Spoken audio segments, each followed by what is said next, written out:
Assalamualaikum warahmatullahi wabarakatuh.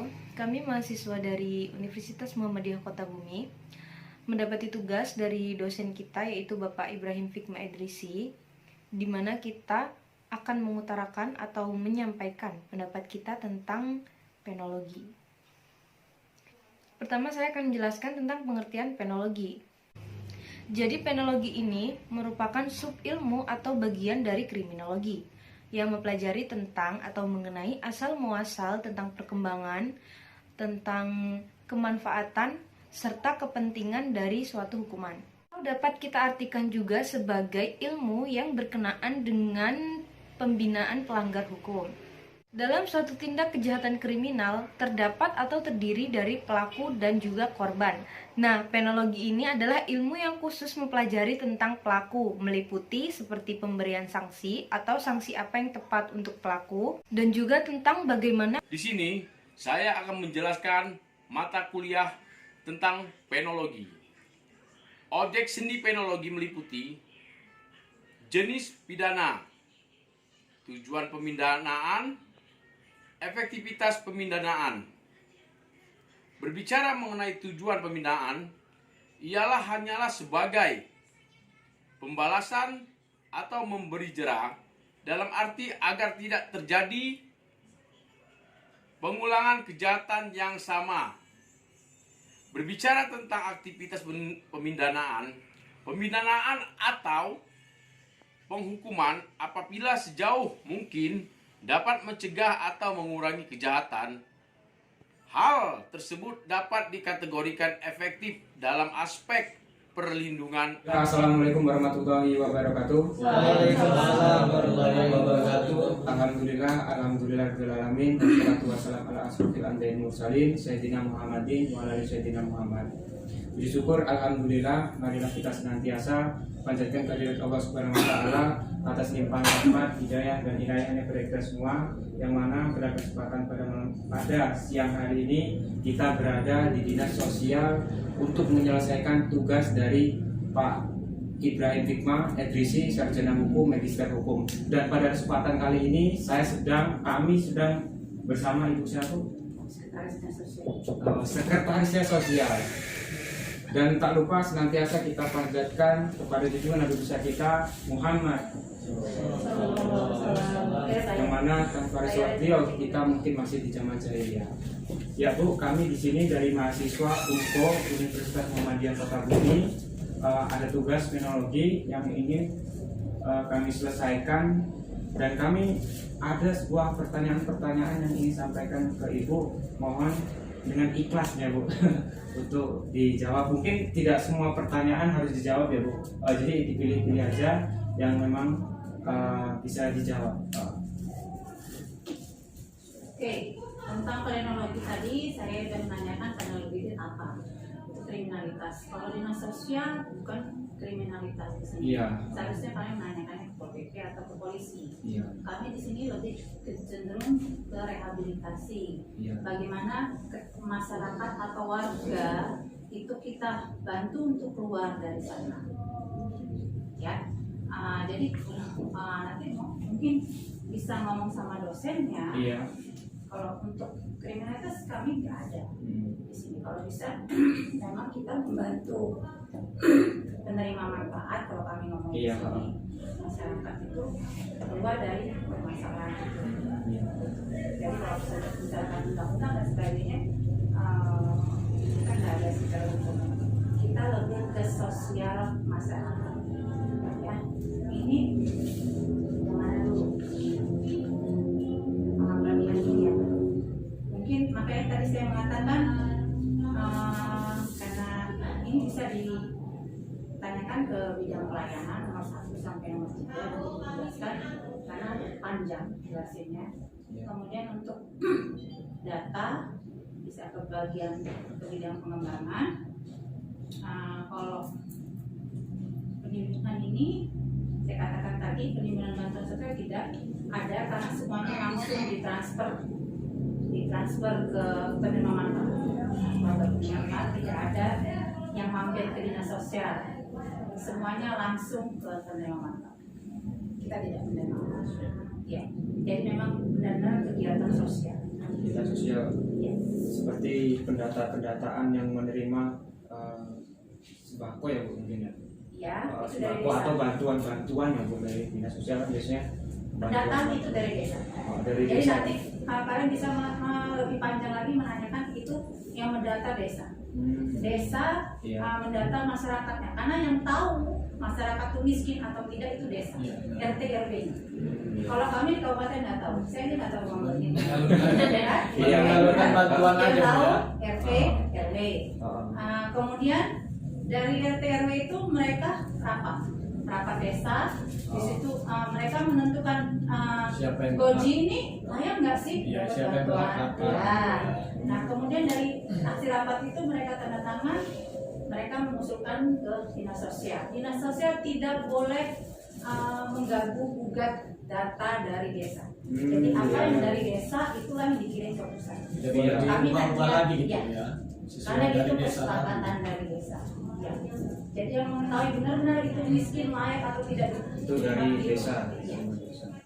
Jadi kita tidak ikut campur di sana. Kemudian data langsung dikirim ke pusat. Pusat yang akan menentukan sebagai penerima atau tidak. Nanti di pelayanan mungkin lebih jelas. Jelaskan ya. Ini bisa ditanyakan di pelayanan. Iya. Yang menjadi pokok permasalahan masyarakat Kota Bumi sesuai dengan bidang kami ya dinas sosial, Iya. pasti kesenjangan sosial. Bagaimana peran ya kita bantu masyarakat, jadi bukan dinas sosial aja sekarang semua dari bawah sampai ke atas.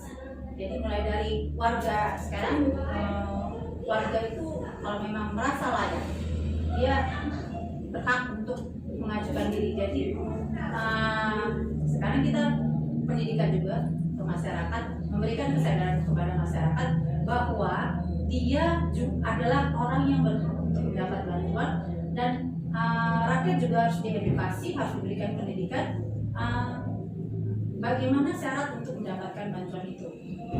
Jadi jangan nanti menyalahkan kok saya nggak dapat, terus dia nggak tahu syaratnya, kemudian ketika nggak dapat dia nyalahin aparat desa.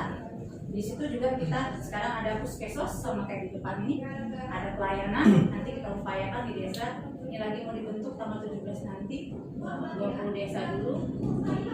Jadi di desa kita ajarkan juga masyarakat itu paham tentang data mereka sendiri. Kadang kita wajar paham kalau kami di sini sering didatangi masyarakat sampai dinas sosial itu di mana, tapi nggak ada gitu.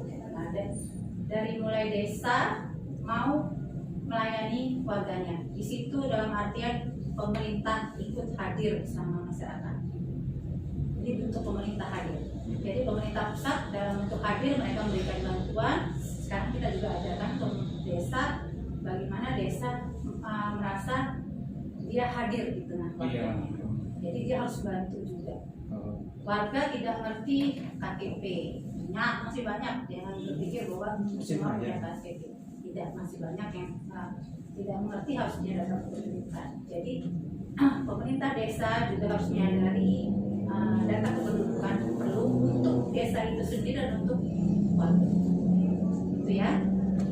Jadi mulai dari desa sampai ke pusat, terus dari pusat balik ke desa penyaluran ke di sini dari pusat kita dalam bentuk data siapa aja penerimanya, kemudian kita kirim ke desa. Ini loh penerimanya, nanti tanggal sekian akan ada penyaluran.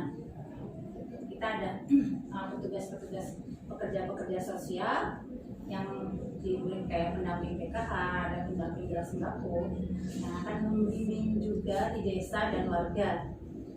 Dan ini jangan berpikir bahwa satu pendamping satu warga, enggak. Kita juga harus maklumi kalau pendamping PKH itu satu orang dia harus mendampingi 300 kakak.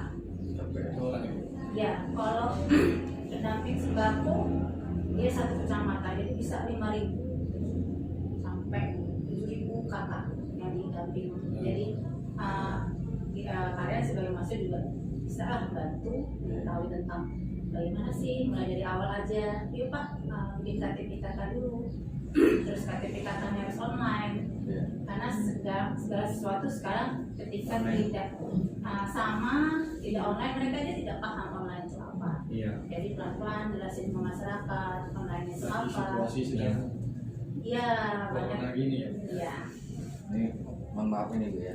Jadi bantuan dalam bentuk apa yang diberikan kepada masyarakat ini Bu dari dinas sosial ini, seperti kata Ibu tadi beras kan, bagaimana itu? Kalau dinas sosial ini ada 26 permasalahan sosial yang harus kami tangani, mulai dari orang terlantar, ODGJ, orang gila, semua harus dibantu sama kami. Dan permasalahan lainnya narkoba, juga terus anak dengan bermasalah dalam hukum, itu juga harus kami bantu. Terus ada 26 permasalahan yang itu harus kami lakukan di dinas sosial. Jadi karena kalau ngetrennya banyak masyarakat tahu kan hanya PKH dan sembako, itu hanya salah satu saja. Tapi kayak mulai dari lansia itu juga harus dibantu sama kami. Bantuan lansia. Iya. Gitu. Faktor apa saja yang menyebabkan masalah sosial masyarakat, kayaknya itu kesenjangan ya. Mengapa dapat terjadi masalah tersebut? Ya, karena adanya kesenjangan. Karena adanya perbedaan kaya dan si miskin, yang bisa dan tidak, yang mampu dan tidak. Jadi maaf Ibu ya, nambahin sedikit ya. Jadi seumpama saya ini kan di desa kan ya. Nah, jadi banyak bantuan di desa itu yang tidak tepat sasaran itu seperti kayak mana Ibu ya? Kalau seumpamanya orangnya kaya gitu, tetapi dapat bantuan kayak gitu, sedangkan yang miskin ini tidak terdata. Jadi pengaduannya seperti apa Ibu ya? Kan yang menentukan tadi kata saya tadi hasil musyawarah desa. Kalau misalnya nanti ada si kaya yang masih terima, laporkan ke desa. Laporkan ke desa ya. Laporkan ke desa, nanti ada musyawarah desa. Boji udah kaya, ngapain kamu kasih? Gitu. Oh berarti dicoret. Jadi berdasarkan musyawarah, makanya tadi saya mengatakan dinas sosial provinsi maupun kabupaten tidak ada hak untuk mengganggu berita acara desa. Kalau misalnya mereka ingin mencoret satu orang itu, harus dicoret sampai ke kementerian. Kami tidak boleh mencoret ke desa. Karena yang tahu kaya dan miskin adalah Pak RT-nya, Pak Kades-nya. Iya, wewenangnya sama Pak RT-nya ya. Di desa. Pak Kades, Pak Kades, Pak Lurah. Jadi dinas sosial itu bisa dibilang sebagai penyalur ya Bu ya? Hanya penyalur saja. Iya. Pahalanya insya Allah iya ya. Kalau masalah 5 tahun, masalah yang mana nih? Masalahnya soalnya 26. 5 tahun ke belakang ya, misalnya mohon maaf, masalah sosial di Kota Bumi misalnya ada masalah gelandangan misalnya Bu ya, maaf ngomongnya. 5 tahun ke belakangan ini masih adakah masalah tersebut atau bagaimana Bu? Selama masih ada kesenjangan pasti ada.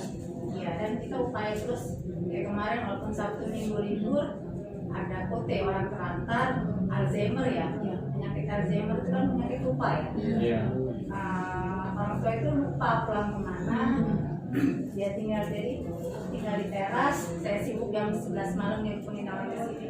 Rumah saya bukan di sini, telepon teman-teman, tolong kakek ini mengantar. Ditanya juga nggak tahu dia. Itu tetap kami satu. Terus kayak ada yang suka kasih sedekah ya hari Jumat, nanti itu mau kami tertibkan dalam artian ini.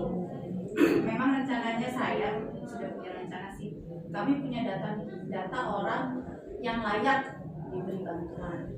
Dan di lain sisi ada orang yang mampu, kata saya tadi, mereka mau ngasih bantuan. Makanya sering ada yang ngasih ya. Nanti mungkin saya akan menyurati orang-orang yang akan memberi bantuan. Ini loh orang-orang yang layak diberi bantuan. Lebih baik langsung dikasih aja, datang ke rumahnya, lihat kondisinya, daripada di pinggir jalan kan nggak tahu. Kayak Mbak dikasih beras, dikasih ini, ya mau aja, tapi nggak tahu lainnya atau tidaknya. Gitu. Dengan itulah kekuatan kami punya data, dan itu rencananya mau saya tindak lanjuti.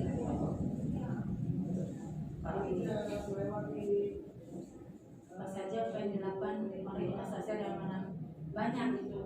Ya satunya yang saya bicarakan tadi, karena saya rencana mau bentuk CSR dan alhamdulillah ini sudah ada sistem layanan rujukan terpadu.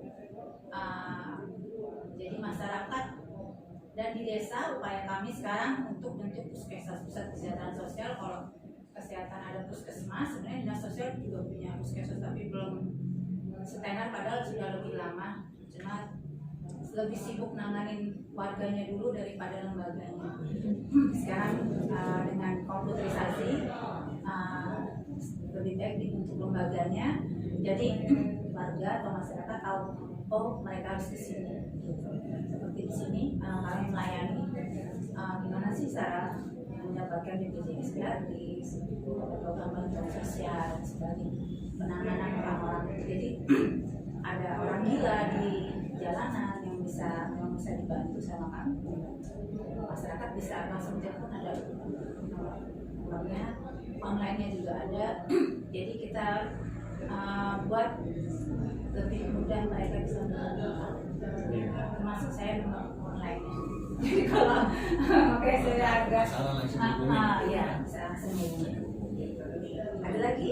Maaf Bu, saya mau tanya, apa sih kalau orang masyarakat ya tahunya dinas sosial ada bantuan untuk orang, maaf nih Bu, miskin atau gimana? Apakah orang terpencil yang ya kecukupan lah istilah katanya, terpencil itu bisa mendapatkan bantuan yang diberikan? Tapi kategori terpencil kita, makanya kita nggak dimasukkan ke daerah terpencil karena nggak masuk ke kategori terpencil kita. Nah, memang makanya saya katakan tadi ada 26 masalah sosial dan itu kami harus bantu, termasuk daerah terpencil. Itu dibantu. Kalau memang daerahnya yang terpencil banget, boleh ngomong ke sini. Nanti kita ajukan, itu ada ke kementerian, nanti kita bantu, minta bantuan. Banyak sih permasalahan ya. 26 saya tidak hafal. Kalau pas ujian baru saya hafal, baca. Ada lagi Goji yang banyak ketawa, terus Goji yang banyak nanya. Ya, nanya. Goji. Udah diwakilin sama kawan-kawan. Oh iya, mungkin nanti di pelayanan lebih detail ya mereka nya. Saya mungkin globalnya aja. Iya. Terima kasih udah datang. Jadi jangan diperkirakan bahwa kami ini kriminalitas tidak di sini. Saya makanya saya pertama kali baca, loh kok di sini dianggap kriminal, enggak deh. Kita merehab membantu. Iya. Ya, terima kasih ya Bu atas informasi yang telah diberikan. Ini sebagai edukasi kami, pembelajaran kami di Universitas Muhammadiyah Kota Bumi. Semoga Ibu konsisten dalam menjalani pekerjaan Ibu dan semoga dinas sosial ini banyak membantu dan alhamdulillah manfaatnya dapat terasa bagi masyarakat sekitar. Iya. Mungkin itu saja Bu pertanyaan yang kami sampaikan. Apabila ada tutur kata ataupun kata yang kurang berkenan dari kami mohon maaf. Kami akhiri. Wassalamualaikum warahmatullahi wabarakatuh. Kasih ya. Iya. Ibunya, jawabnya.